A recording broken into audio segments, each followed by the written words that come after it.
friends, and welcome to episode 34 of That One Gaming Podcast. I'm Colin, otherwise known as Delicious Morsels, and here today we've got Lucas, aka Carnival9. How is Lucas today? Doing good. Very good, and we've also got Neal, better known as VMK89. How's Neal doing over there? I'm doing quite well. Excellent. If you are new to this podcast, welcome aboard. You can find us on Spotify, Apple, Google, or one of the many other podcasting platforms out there where the three of us get together every other week to talk about a variety of topics in the world of gaming. And just a reminder that we have an official Discord server that you can join for absolutely free. Doing so gives you the ability to chat with us as well as the other members of the community, and also allows access to write into our Hey Listeners segment, suggest episode ideas, and more. There's a link in the description down below, and we hope to see you there. Because this week, we've got boss fights on the brain once again. But this time, rather than boss fights that wrecked us, we're talking about some of our absolute favorite fights that may also have wrecked us. But anyway, we've each picked a few of our favorite scuffles with video game bosses to chat about today. But before we get into that, at the front of these episodes, we always like to talk about games that we've been playing lately. So Lucas, what you been playing? Earthbound. Earthbound. Just Earthbound. Nice. Yeah. As of, when I stopped to start recording this episode, I am in the cave of the past, on my way to Gygas. You are a robot now. I am a robot now. Bleep bloop. Bleep bloop. Sorry. Yeah. I love this game. So much fun. Except for when you're grinding for very low spawn rare items, evidently. Yep. Yeah. Didn't you say you kind of gave up the chase on one of them? Yeah, I gave up the chase on the goddess ribbon and then had to rewind my input file to cut out 6 hours of grinding against Ghost of Starman to try and get the goddess ribbon to drop. And then I hit the level cap and was like, yeah, this is 6 hours of nothing that I would be putting on YouTube for this recording. So I decided to rewind it back to when I arrived at the invaded 1-etch for the meteor piece and just continue as normal from there. And just erase 6 hours of your life you'll never get back. Yep. That sucks. Yeah. That's 1 out of 128 drop chances in RPGs for you, though. Yeah. It's by far not the worst item drop rate I've ever gotten an item drop for, but that's just I rarely, if ever, grind for super rare items like that. The closest I've ever really gotten to it is just like low spawn rate Pokemon with like 1% spawn rate Pokemon, like Dunsparce in Gold and Silver. But even those typically don't waste 6 hours of your life and you have nothing to show for it. Typically. What's Sealed J Sword's drop rate in PSO? Bad. 1 in 12,604, and I'm still going for it. Disgusting. Jeez. Disgusting. Yep. It is exclusive to the Skylie section ID, which my main character is, and it is exclusively from the Gaigyu enemy, which there is exactly one of in every playthrough of Central Control Center. So nice. That's awful. It is. The day you finally get that will be the day that somebody comes forward with a cure for cancer. Yep. And then all will be well in the world. Imagine what they'll be curing after I unseal it into the Tsumikiri J sword after killing 23,000 enemies with it. Oh my god. Yeah. It is one of the most difficult to find, but also most difficult to fully power up. fully power up. Yeah. And it's exclusively to the section ID that my main character was assigned all the way back in 2004. Wow. Now, your section ID, is that defined by race, or is that something that you pick when you create your character? Section ID is assigned to you based off of your character name and some sort of character table. Okay. So it's sort of random what you end up at, but there's section ID calculators on PSO World that will let you kind of come up with a name that lets you pick your section ID accordingly. Yeah, it's random unless you know how to work with it, basically. Yep. Okay. Yeah, I've probably said this before. I have 4 memory cards of PSO characters, because for the GameCube versions, each memory card could hold up to 4 characters, and it's only 3 memory cards, because there's 3 different character classes, Force, Ranger, and Hunter. And then each one of those has a selection of the different human, Newman, and caste races. And well, I decided to make one of everything, and then there's I think I want to say 10 section IDs. Huh.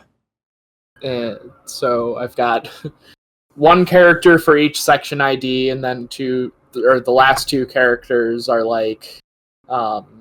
characters with secondary section IDs that would also be good for that particular class, or something like that. Sounds like a lot of work for basically no reward. This is a 20-year time investment for me. Jeez. I mean, that's how MMOs were designed, especially the early ones. They're designed to just they had to have something to keep people coming back, and sometimes that was the solution they came up with, was just these absurdly, stupidly rare items that are almost unobtainable. Yeah. Okay, there's 10 section IDs, yeah. Huh. Yep, Viridia, Greenhill, Skyly, Bluefull, Purple Nim, Pinkle, Red Rhea, Oron, Yellow Bows, and Whiteill. And they all get different drop rates of items, and they're all determined by the characters of your character's name. Very characterful. Yep. And it just so happens that Skyly is a really good section ID for Uniworld, so that works out. Never bothered to change. Yeah. As a matter of fact, that's usually what I try and roll whenever I fire up Blue Burst on a local Ethiala server instance. Oron is also pretty good for hunter classes, but that's a subject for a different time. Maybe next September or so. Probably something like that. So, Neal, what have you been playing lately? I also have been playing Earthbound. It's a lot of Earthbound. It's a good game. Yeah. We might actually do an episode on it. Maybe. That'd be... Maybe.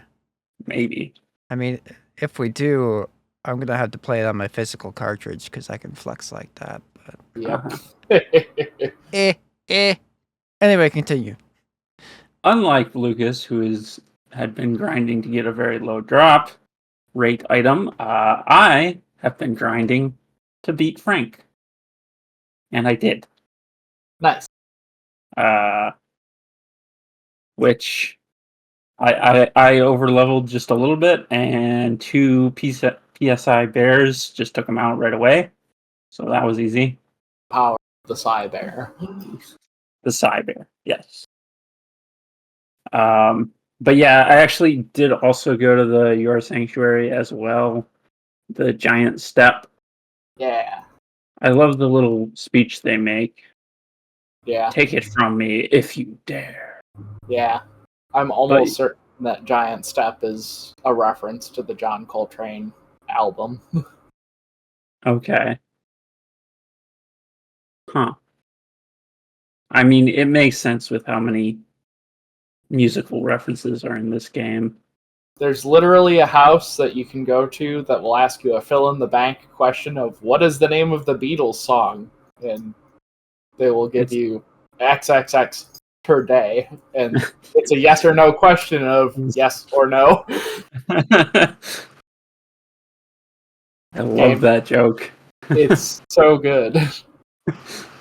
That was my favorite Mother series joke before I had even played Earthbound. But yeah, so I've also been playing Mega Man Twitter. I mean X. I'm sorry. I don't know how I got those two confused. Yep. That's right, Um, folks. In the year of 2023, we have Mega Man Twitter and Facebook, Ridley.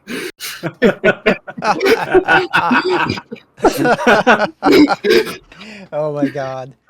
That's pretty good. But yeah, I've been abusing Rewind to actually beat it. But I got to Storm Eagle, and man, that Excellent guy's level hard. theme. Yes, music is Love- fantastic when Yeah, I'm not rewinding it. I But love yeah. Storm. It's a fun fight. It was a fun fight. But yeah, the armadillo guy gave me some trouble. Tarkus? Tarkus, yes. Yeah.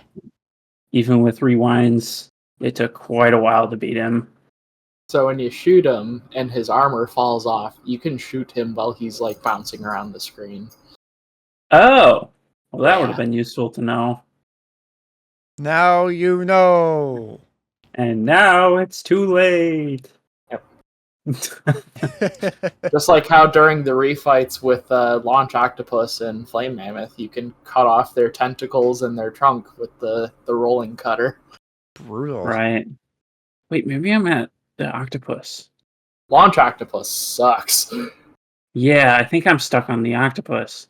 I'm sorry. Did I beat Storm Eagle? What's the weakness order? I'm Which doing it in one? weakness order.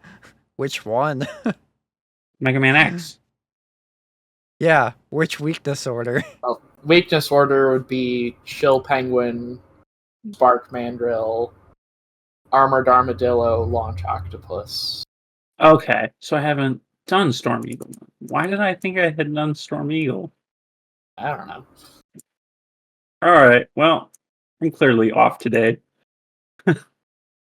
It's probably like because there's 5 different orders you can play this game in, and they're all technically correct to some Yeah. degree. Ah, interesting. Yeah. Huh. Yeah, I Yeah, found that when I was trying to figure out what order I wanted to put the songs in for the soundtrack for that episode. I was like, there is no definitive, like, this is the optimal order in Mega Man X. Yeah. Because there's the different armor pieces you can collect. So, there's routes that take collecting all of the armor pieces and the heart upgrades for your life meter to collect. That sometimes you need items from other bosses or weapons from other bosses to get to them and whatnot. So, and then 100% has the whole collect the Hadoken secret. Hadouken! Yeah. But yeah, I haven't been playing too much else other than my usual Minecraft, and I actually haven't been playing Mario Kart, so Let's move on to Colin. What have you been playing? Well, my attempt to juggle between Final Fantasy XIV and Baldur's Gate 3 has somewhat failed in that I got very, very, very invested into Baldur's Gate 3 over the last couple weeks. So much so that it's all I've played, basically. I put after 50 hours and more or less in the final arc of the story, I started over from scratch with a new character build because I found that where I was at in my first playthrough, pretty much every major thing I could go do to advance the story would have resulted in me getting into fights that I wasn't really equipped well enough for. And I didn't want to do that. So I was like, well, I'm just running around twiddling my thumbs, basically looking for something to do that's not that. So I was like, I'm just going to start over and pick a different class and do it differently. Because another issue that I ran into was just my party was basically all spellcasters. I didn't have anyone that was really good at just being the physical damage taker and dealer in my party. So my party was really squishy. So that just made combat a lot more complicated than it needed to be. So I started over. I rolled a high elf fighter going into the champion specialization, which just gives you even more physical damage prowess, essentially. And made sure I didn't miss some of the other heavy-hitting characters like Karlach in Act 1. I'm actually still in Act 1 in this playthrough. I'm about 15 hours into the new playthrough now. And I'm just taking my time a lot more. It turns out that there was an entire second half of the map in Act 1 that I just completely missed, which also contributed to me missing certain characters that I could add to my party, like Karlach, and those are just... It's like, holy crap, there's so much stuff in this game. But it's good. I honestly think that this is the front runner for my favorite game this year. Honestly, I think it's that good. It's just been so much fun to play through it. I don't even mind that I'm replaying all of this already because the game is so much fun and I'm playing it in such a different way from my initial playthrough that it's like I'm playing it the first time all over again, essentially, especially when I get to parts that I missed. I'm still discovering new approaches to things that I didn't exactly get before and stuff. So different outcomes to the same basic stuff. There's just so many different... This game lets you play it in so many different ways. It's just, I cannot praise it highly enough. Like I said in the last episode, it's the most one-to-one recreation of Dungeons and Dragons in video game form that's ever been. And it is. It's really good. And yeah, everyone should play Baldur's Gate 3 because it's really good. Yeah, but also... I have it saved on my Steam wish list for that exact reason. I've heard nothing but good things about it. It's so good, and I want to do a co-op campaign so bad. It's got up to 4-player co-op, so if you roll with the full party of 4 people, you don't have any NPCs at all.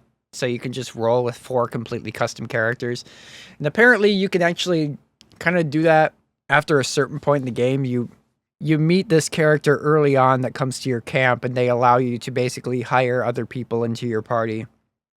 And you can basically roll character creator stuff for those characters as well. And I didn't realize it worked that way until just last night. So I guess in hindsight, I probably could go back to my original playthrough and just make myself a couple big beefy men and add them to my party. I guess I could do that. I might try it, but I think I'm gonna stick with my current playthrough right now until I finish it. Then I might go back and see if I can do something like that with the original playthrough. as well. But God, this game's so much fun. Like my Steam playtime is at like 65 hours already. Jeez. And like I don't want to stop playing. It's just so much fun. It's just it's so much fun. But also on Friday, Armored Core 6 came out. And this is the first Armored Core game that we've gotten in like 10 years. And it's really freaking good. It is like the best feeling mech game I've ever played in my life. All of the like movement, the momentum, the weight of your mech, everything just feels right. And it's so much fun. It's also super difficult because Armored Core has kind of always been difficult, but if you know how to like build your mech with certain loadouts and stuff, it's designed where you don't just like have a loadout that carries you through the entire game. The game really encourages you to like build your mech specifically for whatever situations you're trying to tackle at any given moment and stuff. So you're doing a lot of like re-equipping and re-customizing and stuff through the assembly system in the game. And yeah, it's really good. I'm at the final mission of chapter 1 right now, which features the very first like skill check boss in the game. And so many people online are just completely rage quitting the game over that because they just don't understand like the core philosophy of how Armored Core works, where it's not like you don't just build your robot and you have your set configuration that will carry you through it and stuff. You literally have to like take it into account what your goal for the mission is and tailor your mech to that to be able to succeed in a easier manner. But also, I got to that when I was playing yesterday morning, and I was like just waking up, and I had a couple missions on the way to that were just kind of grinding my gears a little bit. And I was like, I don't think I am ready for this boss yet. So that was when I put it down and went back to Baldur's Gate for a little while. But I'm probably gonna pick it up and take a couple swings at it tonight. I don't think I'm gonna beat it tonight, but we'll see what it's all about and then go from there. But I hadn't played an Armored Core game since 2 all the way back on the PS2, and it's good to. I've always had an appreciation for these games, but they just kind of. I didn't have a PS3 for so long, so I just missed out on all of those games. And then, like, finally actually having the series come back in such a big way. Like, when I went to buy it at GameStop on Friday, they said that they only had 2 copies left for PlayStation 5 after I bought mine. They sold that fast. So, like, this is a series that historically just kind of flew under the radar. But now that From Software has kind of made more of a household name for themselves with Dark Souls and Elden Ring, like, more people are being exposed to this franchise. So that's really cool. And I think it's going to be good things for this series going forward. I think Armored Core 7 is going to be even better than what we got here. I'm just I'm so glad to have this series back, though, because just like I think nobody really does a mech game quite like From Software does with Armored Core. Like, there's fun Gundam games, but they've never quite felt perfect. Yeah, they're not like a mech simulator. Yeah, they've never like there's always been a part about them that just hasn't felt right. Or like the core gameplay philosophy was just so far removed from what like you would imagine a Gundam game being, i.e. like the Dynasty Warriors Gundam games. Those are just Dynasty Warriors games, but you're in Gundams and stuff. Yeah. They're great games. I love those games, but they're not Gundam like versus games though are still very arcadey. Yeah. Yeah, I wish I think it'd be really cool if From Software made like a Gundam game. Yeah.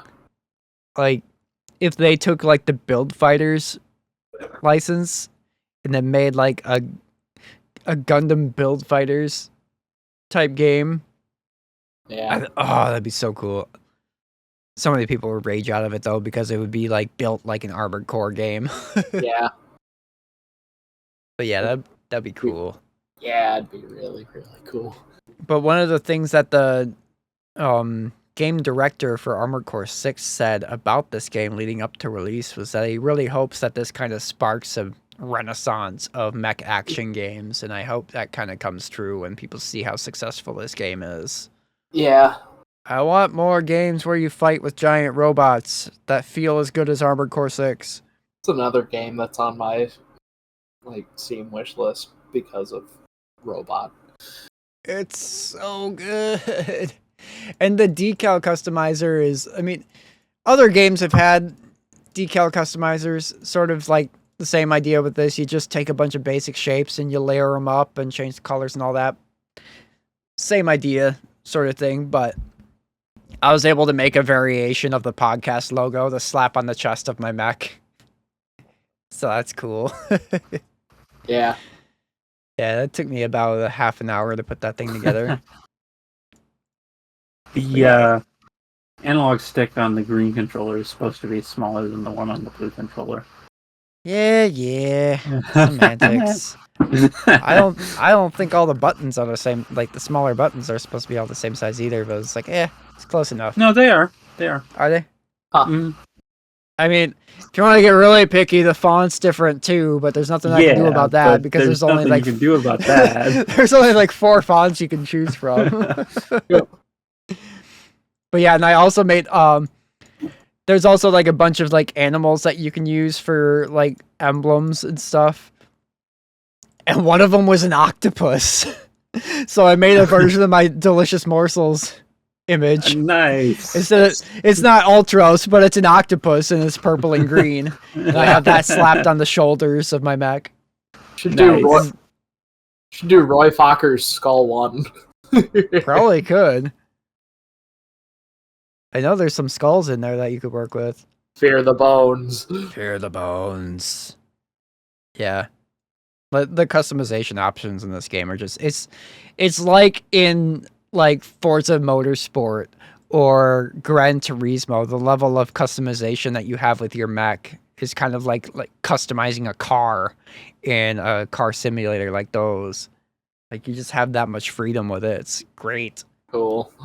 But yeah, let's move along into our main segment. But first, before that, we got our Hey Listeners segment. Hey, listen! And this week, I just pulled the Discord that you can join absolutely free in the description down below and join in. Just ask for some of our members' favorite boss fights. And we got a response from Diablo, who was also the one that suggested this episode topic, which is another thing you can do if you join our Discord.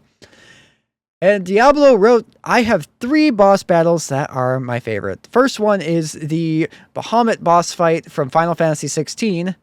Won't say much in case anyone's not wanting spoilers, but just found that whole boss fight insane and awesome, and I absolutely agree with that. That fight was just mind-blowing. So good. So good. Diablo's second is Raiden versus Monsoon from Metal Gear Rising: Revengeance. When Raiden just lets out his bloodlust, I just absolutely love that boss fight and just going ham on the boss as well. And the last of my favorites is the final battle between Solid and Liquid Snake in Metal Gear Solid 4. When they are beating the hell out of each other with their health bars, where they're beating the hell out of each other as their health bars turn into the different health bars from the previous games, but also just because it's nothing flashy or over the top, it's just 2 guys fighting with their fists. Yeah, the Metal Gear series has got some excellent boss fights. Like the one fight with Raiden and Monsoon and Metal Gear Rising, that game in general is just like Kojima and Platinum Games is like such a dangerous combination because they're both so over the top that you put the 2 of them together and it's just, I wish they'd make another Metal Gear Rising game. But The solid versus liquid snake thing in Metal Gear Solid 4 is interesting because if I recall correctly, Liquid Snake, you're actually fighting Revolver Ocelot, who is aged old like Snake. Yeah. But somehow Liquid Snake's arm was surgically attached to him, and it transferred his personality to Ocelot. Yeah, so at some point in the story, I forget when because it's been so long since I played these games, but Ocelot loses his arm and Liquid Snake's arm is then grafted onto him. And yeah, like you said, his personality kind of starts to bleed in and take over Ocelot's mind. And yeah, so Ocelot with Liquid Ocelot is how it's referred to in Solid Snake. It just at the end of the game, it's just beating the living daylights out of each other. They're both just two old men throwing hands, and it's just so legendary. But yeah, thanks for writing in, Diablo, and for suggesting the episode topic. So let's get into that episode topic. Alright, I just wanted to quick interject here. So we also have one more write-in from Crystal Lily that she wrote in just as we were wrapping up recording of this episode. So I'm sitting here as I'm editing, and I figured I'd read her entry as well because she's got a pretty good one as well and wanted to get her included in there. So Crystal Lily writes, Neal, you're either going to hate me or love me for this, but I think my favorite boss fight would probably be Chaos from Sonic Adventure DX. It just had a really cool story at the time. It's a really good game, and I could not stop playing it as a kid. Seeing it in different forms and transforming was interesting to me.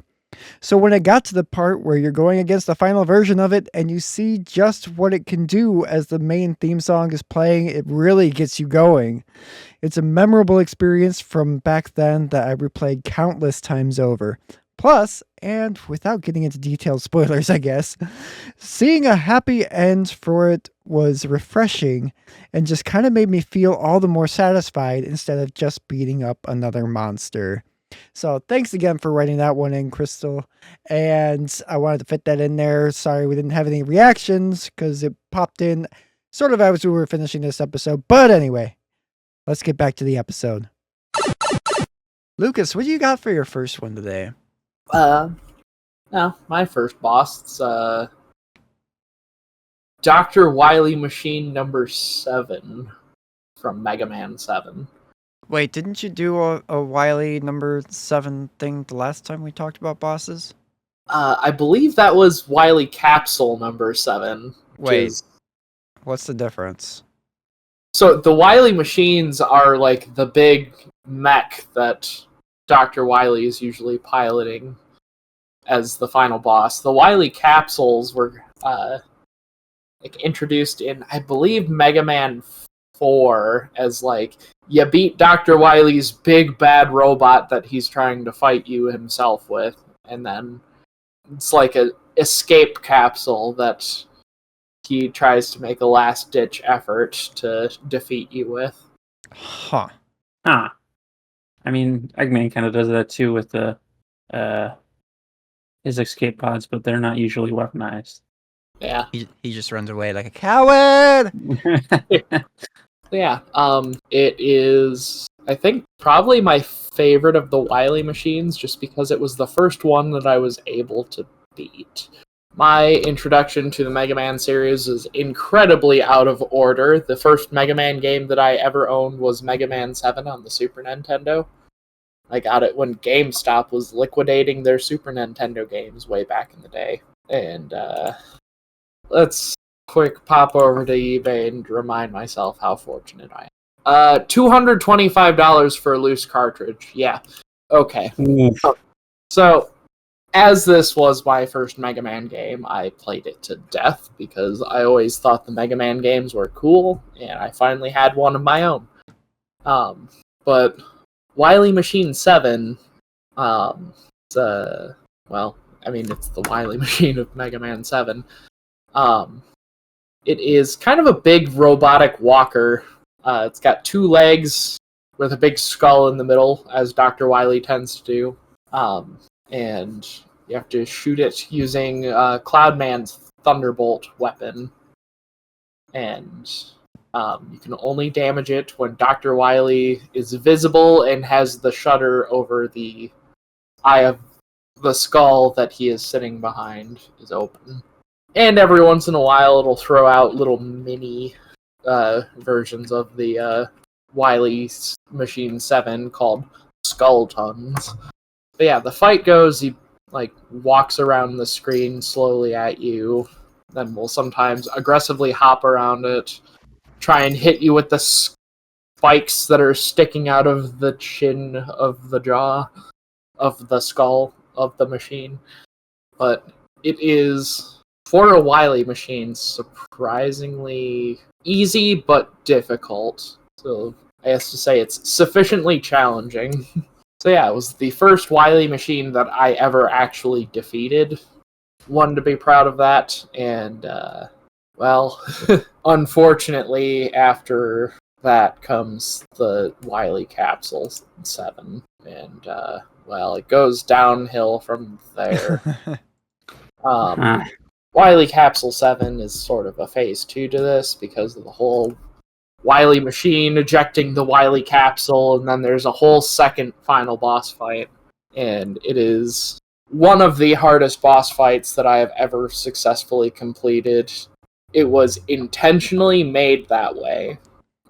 It is considered by the Mega Man community to be one of the toughest boss fights. And as a matter of fact, according to Yoshihisa Suda, it turned out as tough as it was because Keiji Inafune straight up said, "Let's make the very last fight insanely hard," and boy howdy. Yeah, this video I linked of Mega Man 7, this player is taking so many hits from this thing. Yeah. Holy cow. So, Which is in contrast to the Wily machine, because they did that with ease. It was done in the first minute. Yes. Yeah, basically the strategy for fighting the Wily machine and Wily capsule is do really good on the Wily machine, and then save literally all 4 of your E cans and the S can for during the Wily capsule, because you will need it, because you will be taking lots of damage. And the E cans will refill your health, and the S can will refill your health and all of your weapon energy. Probably also have lots of weapon energy on hand because the wild coil is awful. But I digress. So yeah, there's really just the satisfaction of this being the first time I beat Dr. Wily, so to speak. It actually took me until 3 summers ago or so to actually beat Mega Man 7 properly. Because it was summer 2021. I decided I was going to stream on my Discord server that we're all in. But it's going to stream playing through all of the Mega Man games. And I did. Including the very first time of actually beating the Wily capsule. Nice. Yeah. It was cool. I think Neal was there and our friend Hunter was there. It was great. Yes. It's a good moment in time. Yep. All right, Neal, what do you got for your first one? Well, I also have a man in a mech to talk about. All right. Getting a robot. Is he also a doctor by any chance? He sure is. What? Yeah. Is the protagonist of this game blue too? Yes, it is. Oh my gosh, Neal's talking about a Mega Man game. I can't believe it. No, it is Sonic Advance 2's final proper stages boss, which is not the final boss of the game. The Egg Utopia boss. Hold on a second, let me pull up. What is the name of this thing? Dr. Eggman has a Skull Castle too? What? That's a really name. Alright, it's called the Egg Frog. I swear it's cooler than a frog. But yeah, this is basically the Death Egg stage of Sonic Advance 2. And throughout the level, you had to deal with gravity switching, like in Sonic 3 and Knuckles. But in the actual levels, you can't control it. But when you get to the boss, suddenly you can. And you can just flip yourself to the ceiling at will by pressing up or down when you're going down to the floor. And the egg frog will jump in between the ceiling and the floor as well and drop bombs on whichever end you're on. So you just kind of have to navigate vertical space, dodging the explosions while you're chasing this thing, and deal 8 hits, and it's gone. The video I shared of it is super quick fight, because a lot of the Sonic Advance 2 bosses are quick fights, if you know what you're doing. But honestly, it's just super fun to mess with the gravity, and that's the main reason it's on here. And also because in the first boss fights we did that wrecked us, this is the boss directly after the one I mentioned there. That is awful. So this is very refreshing to have a really fun boss fight after you just went through the pain of the Sky Canyon boss. But yeah. At some point we'll do a TOG for this game, and you will get to play this too. Yeah. Sonic Advance 2 did a interesting thing where all the bosses are bosses that you chase instead of just Eggman is moving around on the screen like most classic bosses. And they pretty much used all the creativity that could, like, they used all the design space that they had with that for these bosses without getting stale, because they didn't go back to this in Sonic Advance 3. Mostly because there's only so much of it you can take without it getting stale. But yeah, the gravity switching mechanic was definitely something to freshen up these chasing bosses that are a lot of waiting for an opening to come up and then just hitting them and then falling back and collecting rings and then waiting for an opening and instant repeat. So yeah, Egg Utopia is a great way to go out. But yeah, Colin. Yeah. What is your first pick? Yeah, so my first one that I want to talk about is the Garuda fight from Final Fantasy XIV. Yes, I am talking about an MMO boss. You get to fight a Linux distro? Ha ha! See what you did there. But, like, this fight, it's the last, like, major boss fight in A Realm Reborn. And I love the mechanics in the fight. Basically, the arena is like one big round arena like the boss fights kind of typically tend to be. But in the center of the arena, there's these 4 stone pillars, essentially. And your goal is to kind of keep Garuda from damaging those too much, because throughout the boss fight, she's gonna use certain attacks that you'll have to hide behind the pillars to avoid being damaged. And if you get hit by those things, they'll likely kill you.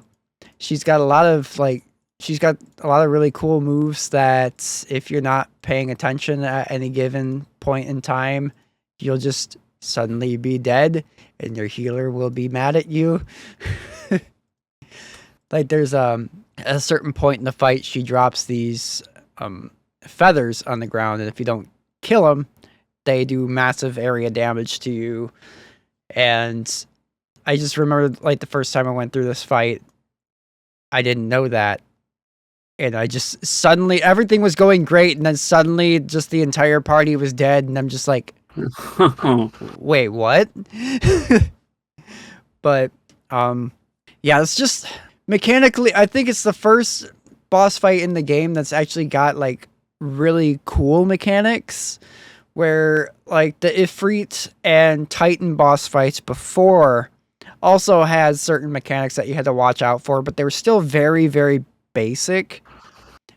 And then like some of the less minor some of the less major bosses that you encounter at the ends of the other dungeons leading up to it, they had some mechanics to watch out for, but I think Garuda had the first ones that were actually like really interesting, and they get even more crazy when you scale the difficulty up to like even higher to like the hard mode and the extreme mode difficulties. I think I've done a hard mode run once. I haven't touched the extreme mode. And then I think there's like the ultimate one that's even higher than extreme. That's just like brutally, insanely hard, but super fun, it looks like. But there's just so much going on in those fights. I love the mechanics of this boss fight.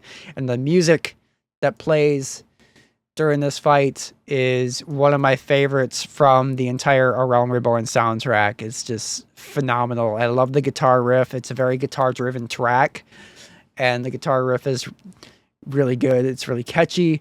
It's really fun to play on guitar. It's like one of the first things I did when I finally got my other guitar put back together that I painted recently, was I just sat there and I was like, started ripping on the riff to the song that plays during the Garuda fight because it's just so fun to play. But yeah, I love Final Fantasy XIV. Y'all should play it with me sometime. It's really fun. Fight Garuda. Awesome. Fight the angry bird lady. Yo, fight the power. Yeah. Lucas, what's your second one? All right. My second pick is Metroid Prime from Metroid Prime. Well, that's just Prime. Metroid Prime. So yeah, Metroid Prime is the final boss of Metroid Prime.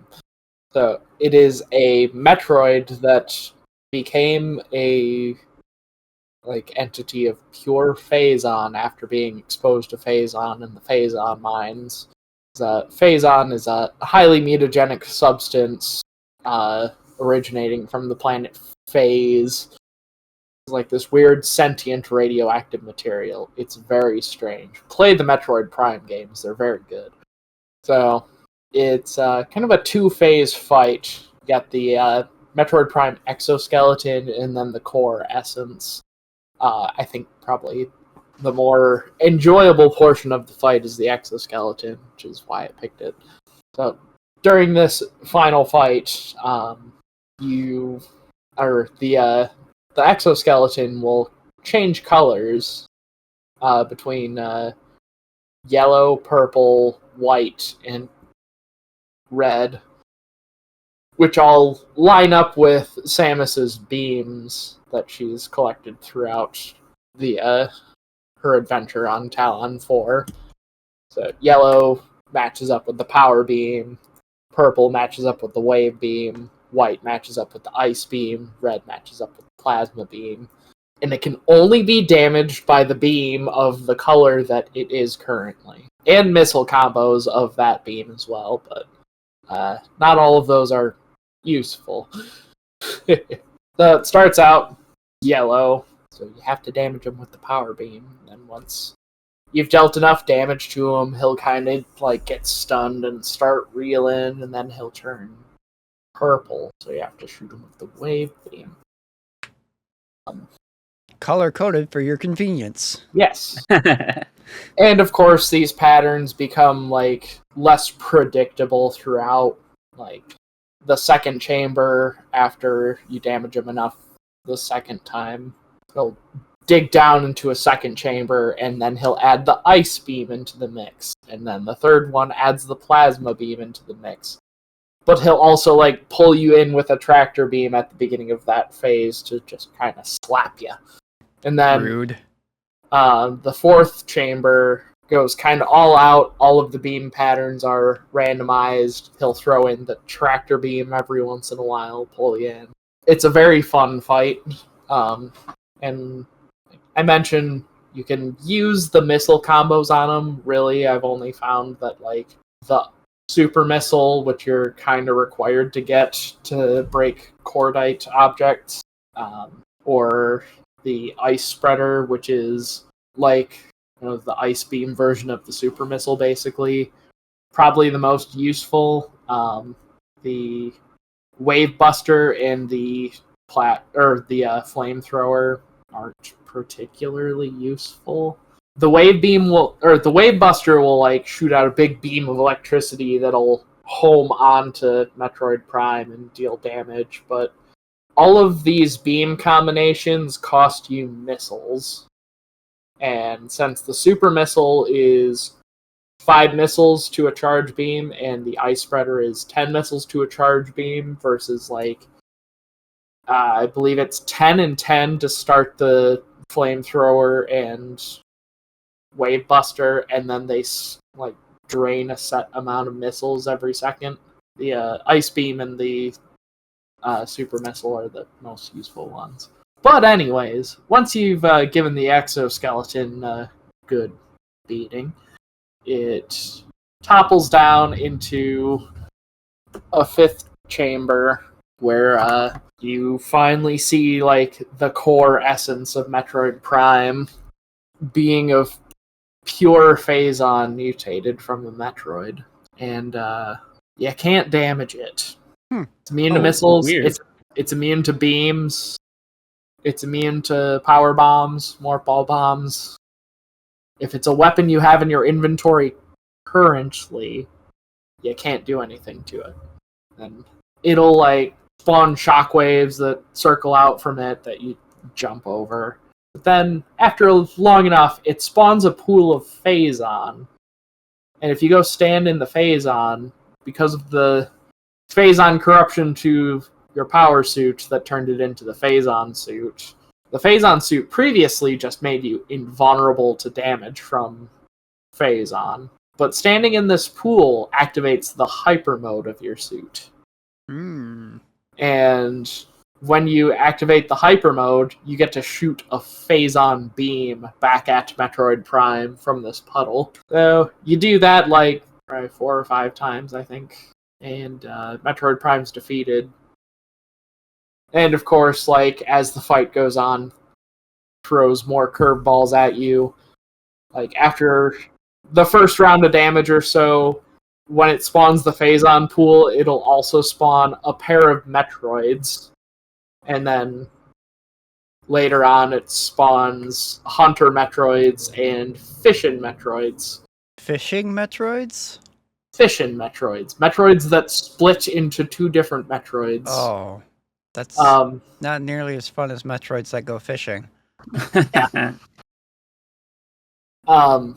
The Fishin Metroids, also kind of similar to the Metroid Prime exoskeleton, are color-coded and can only be damaged by the specific beam that matches them. It's usually best to just take them out by laying down a power bomb once they show up. Most of the time, they will drop another power bomb to refill those for you. So, nice. Yep. And then once you do that enough times, damage Metroid Prime completely, he starts dissociating and then tries to steal the Phazon from Samus's suit to maintain his stability, and then ends up exploding and taking the impact crater of Talon 4 with it, and eradicating Phazon from the planet, as well as, I believe, the planet. Oof. Yep. And if you're really lucky, like I was, you'll end up with a time of under 3 hours, finally, in Metroid Prime Remastered, after, like, 12 playthroughs. Finally. Yep. I've gone lower, but that took sequence breaking on the GameCube version to get lower, so I think that's about where I'm at for PBs in that game. But yeah, fun boss fight. Nice. So, Neal, what do you got next? So, next up, I am talking about another Sonic boss. I kind of realized a lot of the games I play that I like either are RPGs, like Mother 3, that have spoiler-heavy boss fights, or are games that just don't really have boss fights. So I just went ahead and did all 3 Sonic games. So, for my second Sonic game boss fight, we're going to Sonic Mania. One of the most memorable boss fights from this game is the first Egg Robo boss fight of the Hard-Boiled Heavies, which happens at the end of Studiopolis, which is also one of the most memorable stages just in general. Partially because that was one of the first new stages they revealed. But yeah, this boss fight is actually similar to the Sonic Advance 2 boss fights where you chase the boss. And unlike Sonic Advance 2, not all the bosses in Sonic Mania are like this, and that's part of why this boss fight stands out. You chase this flying ship with a bunch of egg robos around it, and your goal is to destroy every egg robo, and the hard-boiled heavy, who is an upgraded egg robo, who is shooting missiles at you. And the way to do this is by jumping on the specifically blue missiles that he's shooting off at you, and it'll cause the missiles to go flying off all wobbly and hit one of the egg robos. So I think I forget exactly how many there are, but you have to do it enough times that you finally hit the main guy. And it's a really fun boss fight. Similar to Sonic Advance 2, they give you rings throughout boss fight, which does make these boss fights a little bit easier.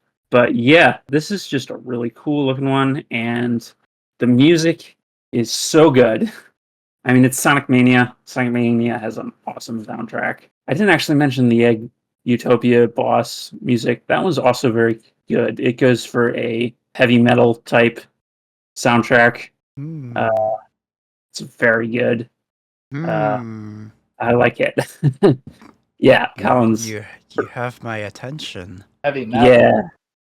Yeah. They play on like the electric guitar Game Boy Advance sound that they can do, and they use that pretty well in Sonic Advance 2 and in Sonic Advance 3 as well. Actually, all the Sonic Advances.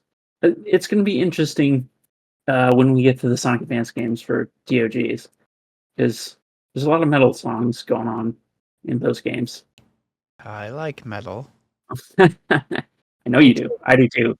But yeah, Sonic Mania is a completely different beast. It's more of a electronic sound with just kind of funk and Michael Jackson inspired all over the place. But yeah, the song is High Spec Robo, and it plays for all the hard-boiled heavies bosses, and it's a great track and one of my favorites from the soundtrack.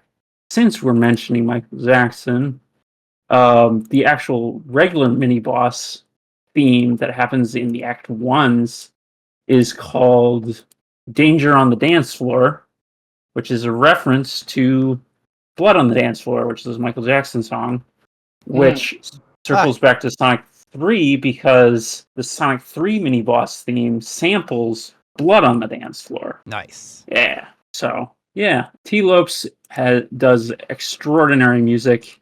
If you can find his YouTube channel, look up his Ice Cap remix. It's great. Wish they could have used that in Sonic Origins. That would have been amazing, but legal issues. I don't think they've published that on streaming services or anything, so you have to watch it on YouTube. But yeah, the boss fight is super fun. Definitely one of the most memorable ones from Sonic Mania. But man, there's a lot of good boss fights in Sonic Mania. I was kind of realizing when I was going through like the classic Genesis games that there's not a ton of like super fun boss fights. They're either just hard and memorable because they're hard, or pretty simple. Like Eggman dropping spikes on you or fireballs. It's generally all it is. Once you get into the 3D Sonic, they have a lot more craziness going on in third dimension. Having that extra axis makes the boss fights a lot more interesting. But I wanted to do a classic, a handheld, and a modern boss for each of these. So yeah, we'll get to the modern in a bit. But first, Colin, what was your second pick? So my second one comes from a game that I've just played for the first time recently. And it's the brothers fight from The Messenger, the brothers being Kolos and Sussus, because you put them together and they are Colossuses, which is the improper way to pluralize the word Colossus, where the proper one would be Colossi, but they are Colossuses. But they're two Cyclopses that you encounter about midway through the first half of the game, and they're just sitting next to a giant pot, and they have a little thistle plant that they're waiting for it to grow, and they are extremely, extremely patient guys that they will just sit there and wait because they just want this thistle to grow so they can cook it and eat it. Huh. And this thistle will take it could possibly take a long time to grow. They don't care. But in the meantime, they take to bodybuilding to kill the time. But both of them are very focused on different parts of their bodies for bodybuilding. Like, one of them has a really, really buff and built upper body, but like tiny legs. And then the other one is just like super fat, but his legs are ripped. So, and the fight kind of takes place. You're fighting them one at a time, and the other one's just kind of sitting, hanging out in the background, working out, and you could like see the silhouette of him in this giant like mountain in the background, just sitting back there, just working out and stuff, while the other one's fighting you. And they kind of like tag in and out every like half a minute or so of the fight, or whenever you deal a certain amount of damage to them. Like, the other guy will jump in and they'll like slap their feet together to tag out and stuff. But the what's interesting, like their attack patterns, they typically have this like giant boulder that they'll either throw at you or they'll kick at you and stuff. Their fighting style is kind of based on a team sport known as kinball from Quebec, I think. Is that Quebec-y? Yeah. So it's like a team game from Quebec called kinball, where there's like just a huge lightweight ball that two teams like kind of slap around the arena to try and like compete and stuff. But that's kind of like what their movesets are based on, sort of. But just this entire game has a great sense of humor in general, but I loved the interactions between these two in general. Like, they would never refer to you, the messenger, as the messenger. Like, they would always, whenever they referred to you, they'd say something else random, like the runner, or the emissary, or the message bearer, or the postman, but they'll never actually just straight up call you the messenger. They're just so funny. And then, where was I going? Oh, yeah, the one that's got the ripped legs, like one of his attacks that he does is he turns away from the camera and then takes off his loincloth, so you just see his freaking bare butt with a heart tattoo on it. And he like rolls it up in his hands, like, you know, when you're doing a towel whip on somebody. He does that. He rolls it up and he like tries to whip you with it like a towel. Wow. It's so funny. But yeah, those guys, it was a super fun fight and just super fun characters all around. It was like one of my favorite fights in that game. And yeah, The Messenger is another phenomenal game and absolutely recommend it to everybody if you like classic like 2D action platformers and stuff. It's phenomenal. It's a best in class, I would say. It's so good. But anyway, on to our final entry. Lucas, what do you got? Dark Falls from PSO. Hold on.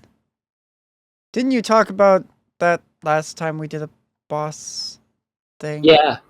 What was that? That was Olga Flow from Phantasy Star Online episode 2. This is the other final boss of that. Oh. It's like you talked about Dark Falls before. I know that. Yep. Very in character. Yes. This fight is lengthy. Understandable. Yep. And there is more phases on hard mode and higher than there are on normal mode. That seems to just be like an MMO thing, especially because like the 14 boss fights do that too.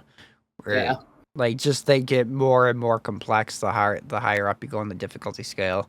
Like it doesn't just like add like extra HP or make them hit harder or anything. Like no, they have like completely new mechanics and phases depending on what difficulty you play on.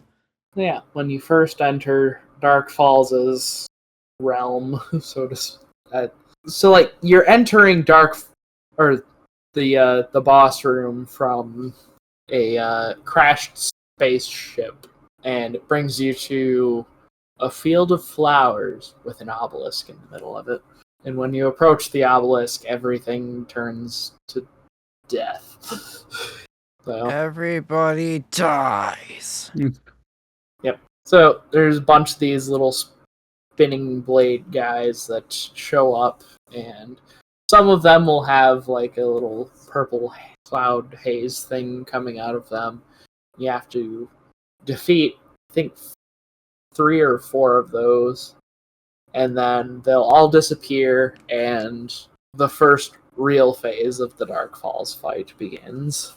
You have this massive desubcellular creature shows up. It's got like 3 or 4 dragon heads at the base of it that will spit out more of those little spinning blades. Just want to kind of ignore those for now and focus on damaging the little dragon heads that spit them out. All while trying to avoid having Dark Falls casting high-level Foy and Foy and Barda attacks. So he tries to burn you and freeze you, and then after enough damage, then it goes to the next phase of the fight. The dragon heads disappear, and now this like little red orb encaged in like a skeletal sort of cage at the base of Dark Falls, and he starts circling around the arena. Periodically pause for you to try and catch up to him, and during that he will either cast Raw Foy on you, or he'll cast Raw Barda on you, which can freeze you, which is a bad time. Sometimes he'll cast Jelen and Zalur, which lower your attack and defense stats. Great. Sometimes he will... I don't know the actual name of the attack. I've always called it Judgment because it's very reminiscent of like the Judgment spell from Tales of Symphonia, where it's just raining down a bunch of beams of light on you. Very hard to dodge because it's everywhere. And then if you're on normal mode, after that, the fight ends, and you see a red ring fall from the sky, bounce on the ground, disappear. If you're on hard mode and higher, though, then you're kind of like teleported up into the sky. You're standing on like this rainbow colored disc now, and Dark Falls has like shed the previous form, and now you're fighting like the true Dark Falls because it's like discarded the remains of its host, Red Ring Rico, and now it is dangerous. So it floats around the inside of this disc that you're now standing on. It will like swing its arms at you, deal damage. Does that enough, then it'll like pick a spot to sit along the edge where it will cast Grants, which is a high damaging light attack, and then Megid, which is a instant kill attack that can, well, sometimes instantly kill you. So bring a bunch of scape dolls to this fight if you have them, especially if you're doing it solo, which is how I've played through this game for most of the last 20 years. They do that enough, and then it'll add another attack in the mix where it will, like, you'll see like a pillar of light surround your character, and then you'll start kind of blinking, and then you'll see in the chest cavity of Dark Falls that there's you. And if you do damage to Dark Falls during this time period, it deals that much damage back to you. Oof. Yeah. And then the cycle repeats, and you keep doing that until it dies. And then, well, you get the whole Red Ring dropping onto the ground cutscene, but this time you get to see Red Ring Rico's spirit arise from the corpse of Dark Falls before, well, the boss fight ends, and you go see the credits. The end. The end. Dark Falls is a much more forgiving fight than Olga Flow, in my opinion, which is why I played through episode 1 so many more times than episode 2. Just had so much fun with this boss fight, just by virtue of I love this game so much, I've been playing it on and off for 20 years now, give or take. That is many years. Yep. I'm going to say it was like 2004 when I was introduced to it, and then 2006 when I finally got my own copy of it. That was so long ago. Why was it so long ago? Because I was in like 5th grade. So long ago. Yep. Anyway, Neal, what's your last boss? My last boss. Your final boss. My final boss. Well, I'll tell you what my final boss isn't. And that is the Silver the Hedgehog fight in Sonic 06. Just wanted to quick mention this because this boss fight is terrible.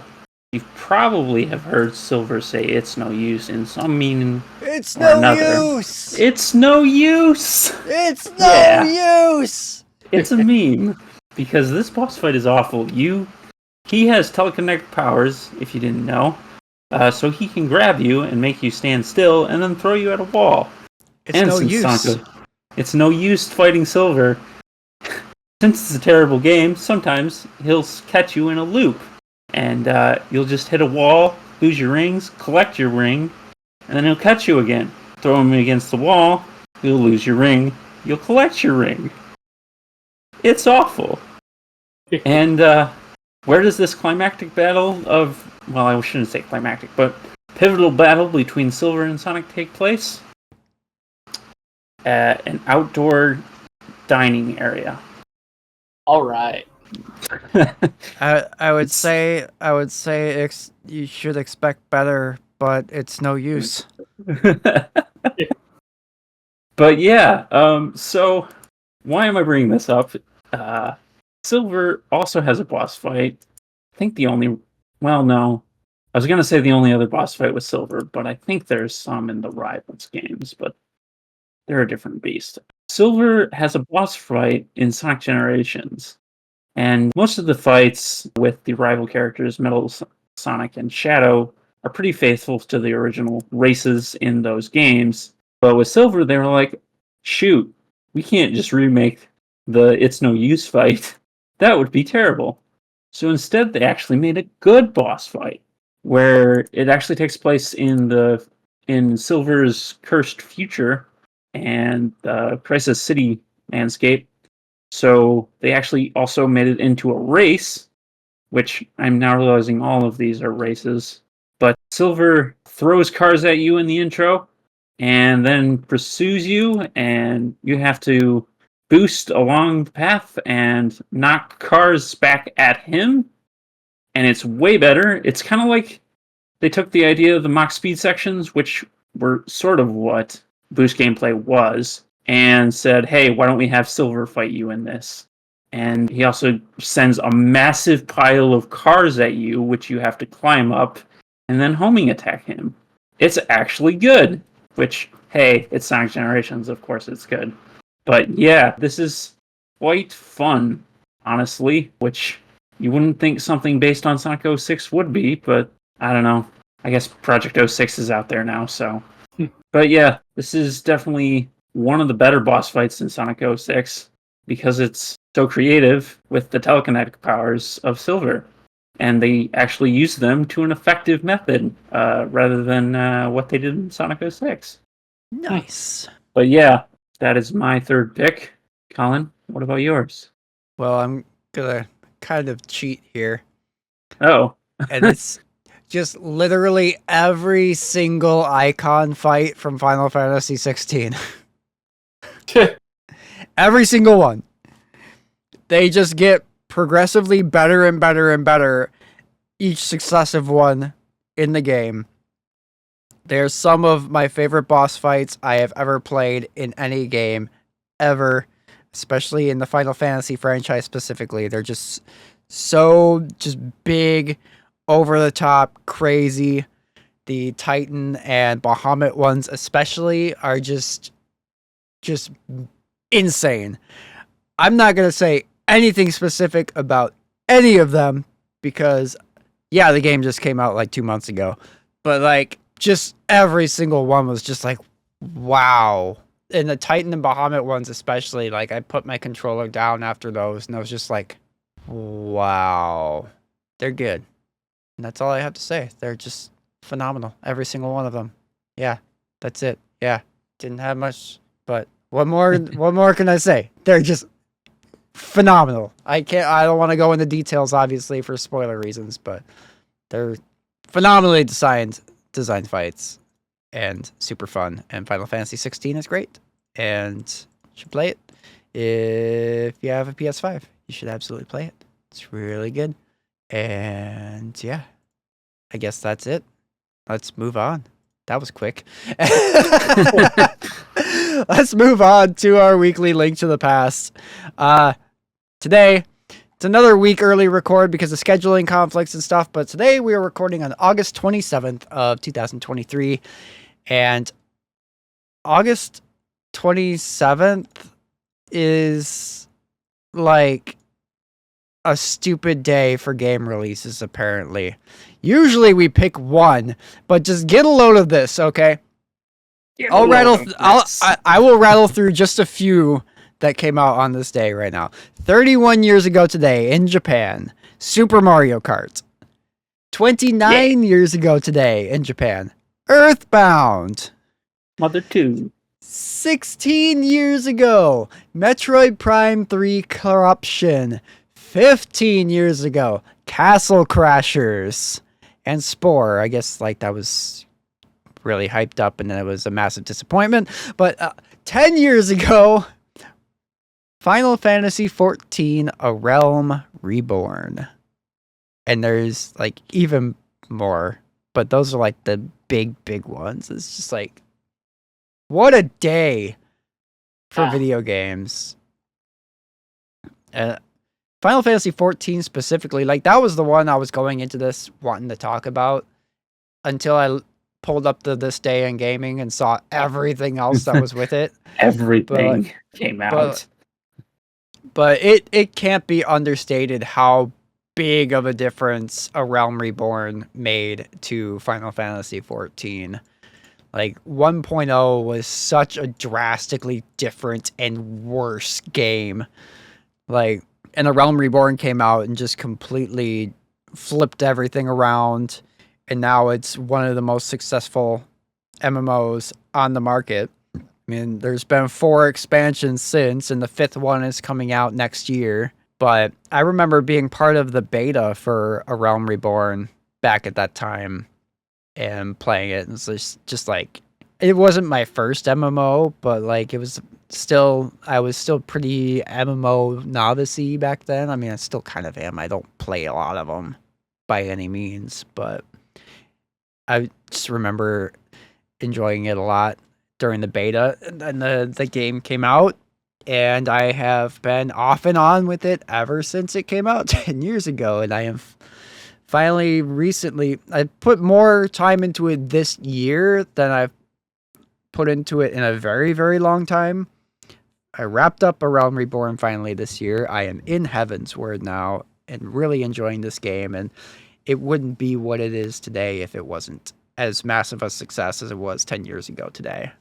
Mm-hmm. Like, I really recommend going on YouTube and just looking up Final Fantasy XIV 1.0 and just seeing how big of a change it was. It's like a completely different game.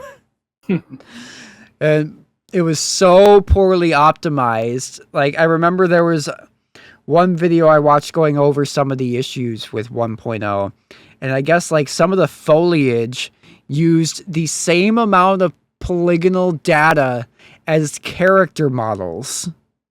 What the heck? So you could imagine, like, the world stacked up with all this. So in order to make sure the game ran, they had to, like, dial back on how much foliage they would incorporate into the world and stuff, because, like, there'd just be so much stuff loading in at one time. Like, it's just bogging it all down.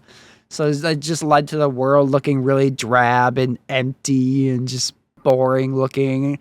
Not to mention just graphically didn't look great because there was just so much data being put into just stuff that shouldn't have that much in it. Like, seriously, look up some stuff about just like some YouTube documentaries about 1.0. They are fascinating. Just how bad that game was. Look up the grapes. Yeah, well, the grapes are actually from Realm Reborn. Oh no! But I think that was kind of an answer to the stuff, because 1.0 grapes probably would have been significantly worse. Maybe not worse looking, but just like worse from a like coding and design standpoint. Yeah. But yeah, happy birthday to all of these games. And also I mentioned Earthbound. We talked, well, two of us talked about playing Earthbound earlier, and well, we may or may not have an Earthbound episode coming up later this year for you to look forward to. Actually, yeah, we do have an Earthbound episode coming up later this year. I mean, yeah, we do. Spoilers. It's not our next That One Game episode, but it is coming up before the. It is coming up before the end of the year. We will have an Earthbound episode for people to enjoy. But anyway, that's it. That is the end of episode 34. Lucas, where can they find you outside the podcast? Like, find me on all sorts of places that are concentrated into a Linktree account at linktr.ee/Karn_evil_999. It's got my Twitter. It's got the YouTube channel that I run where I upload playthroughs of all of our That One Game games. And add me on Steam if that's your sort of thing. It's got links to the podcast. Go check it out. All right. And what about Neal? You can also find me in the trees. The tree. You can find links there to my Twitch channel where I do Minecraft Monday every Monday, of course, at 6:30 or 7, twitch.tv/VMK29. I've got links there to all my gaming podcast related stuff, including the link to our homepage. And I do the YouTube end of things, so you can check out my work on the podcast there. I do like animations and stuff for the custom songs for the podcast. And I also have a link to the Discord, which is free, by the way, so you should totally join. Stop in the Say Hi channel and let us know who you are. And you can also follow me on Twitter /MegamanX. What? Wait, what? I don't know what I'm doing. At IamVMK89. All right. And as for myself, if you are watching / listening to this on YouTube, you're already in the right place. That's youtube.com/deliciousmorsels. And I also recently made a second YouTube channel just dedicated to the music that I produce and Neal makes videos for, and sometimes I make videos for, depending on stuff. All of my music will now ones right now. All of my music can now be found on YouTube. Sort of, we're kind of building up the library gradually again, so not dumping everything on there all at once. We're kind of rolling it out slowly, but that will be youtube.com/@deliciousmorselsmusic is where you can find that. Give me a subscribe there, and then that will be where all of my music stuff is posted from now on.